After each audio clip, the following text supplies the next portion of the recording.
sina peal sa oled üldse crosscardiga muidu, kas oled varem üldse proovinud sõita või midagi siis? Ma olen selles mõttes ei ole see mulle võõras, sest ma olen sinna juba 2 korda sisse istunud. Ja see on ka kõik, mida ma sellest crosscardist tean. Ma olen näinud videosid, ma enam kujutan ette, mis see on, aga sõitnud ma veel ei ole. Aga mida sa ootad Eesti meistrivõistluste etapist? Reedest siis? See tuli ka üllatusena mulle, et see juba järgmine reede on. Okei. Ma ootan, et ma näeksin finišilippu. Okei, pääsid ära teed. Alustuseks on see juba piisav. Okei, mingid tulemust taga ja.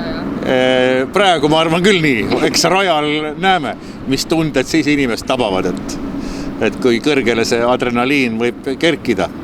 Hetkel ma ei saa nagu aru, miks ma seda teen. Aga mulle üks sõber lubas, et kui sa korra seda teed, siis sa ei tule mitte nuttes, vaid naerdes siit autost välja, et eks näis. Kavatsed kuidagi ette valmistada ka reedeks või lihtsalt, et tead, kus on gaas ja pidur?